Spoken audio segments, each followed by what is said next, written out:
Captain's log, stardate 5470. The Enterprise is on routine patrol on the outer fringes of Federation territory, facing the intergalactic Gulf. We are preparing to terminate the patrol. Nothing unusual has been encountered. Log concluded. Captain? What is it, Mr. Sulu? I'm picking up all kinds of powerful radiation at extreme detector range.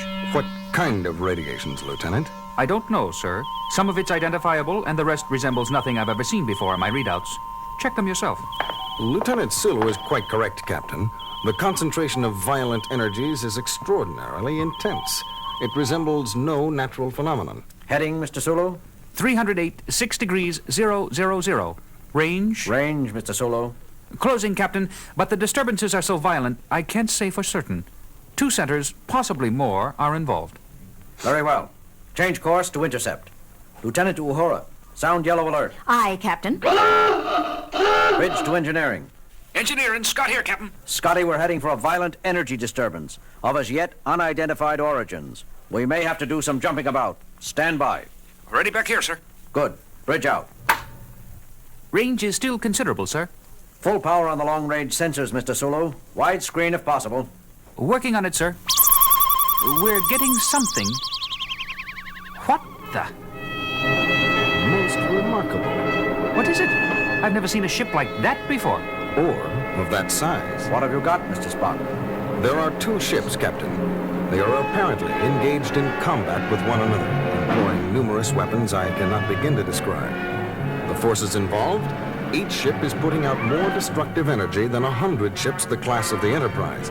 Yet both ships, while badly scarred, appeared to be intact. Each is at least 60 times our mass. Captain? Yes, Uhura. Sir, both ships are broadcasting on several frequencies. I can't decipher what they're saying.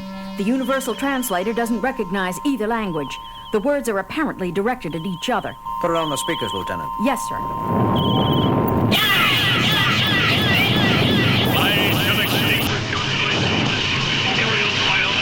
Lower the volume. Keep it on the speakers, Lieutenant. Mr. Spock, how are you coming with identification? Nothing in records yet, Captain. Still processing. Intruder, identify thyself. All right, give me a reply frequency. Ready, Captain. This is Captain James T. Kirk of the USS Enterprise. Who are you? Where do you come from? What dost thou represent? The United Federation of Planets and its allied peoples. I repeat, who are you?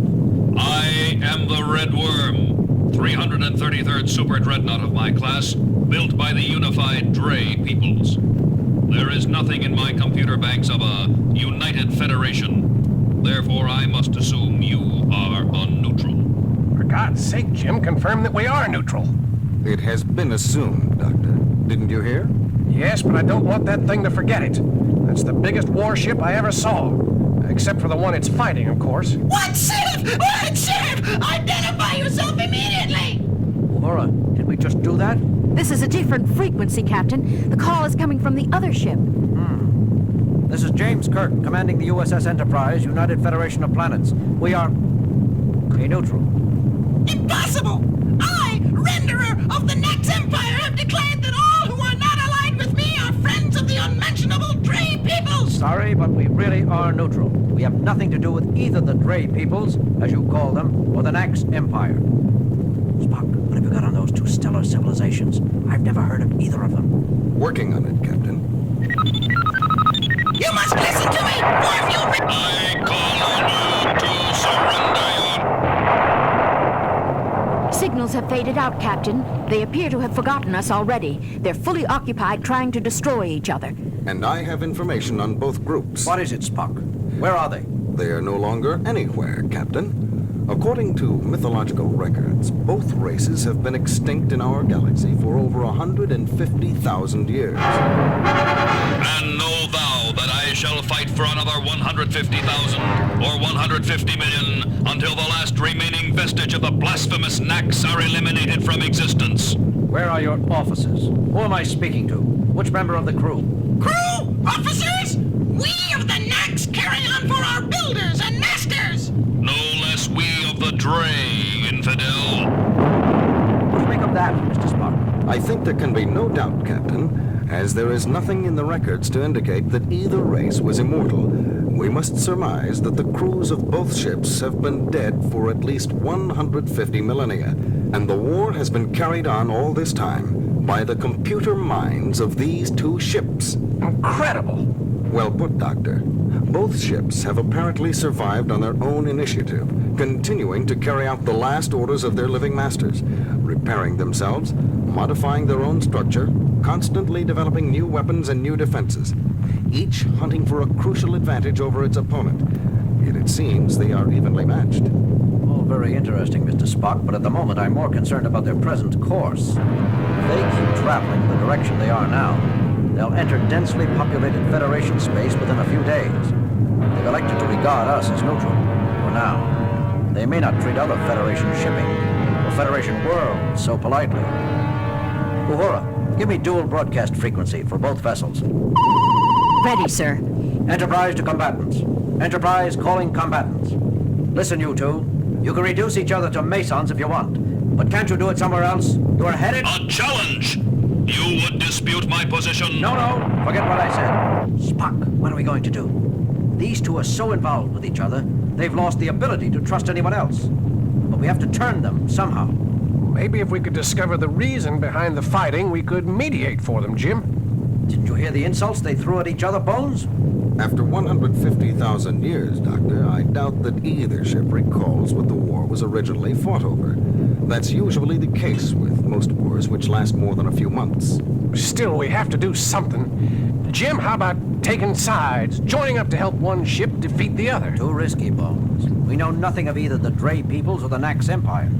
I can't opt for one side blind. Besides, I doubt that the Enterprise would make one bit of difference for either side, considering the kind of energy weapons they're using. I doubt that our phasers and photon torpedoes could so much as irritate either vessel.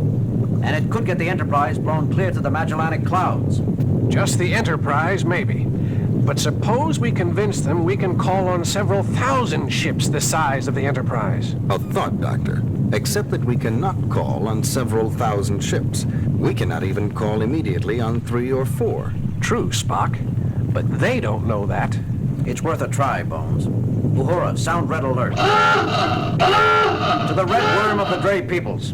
Unless you change your course, you will soon be set upon by thousands of warships of the United Federation of Peoples and will be destroyed. And Renderer of the Nax Empire.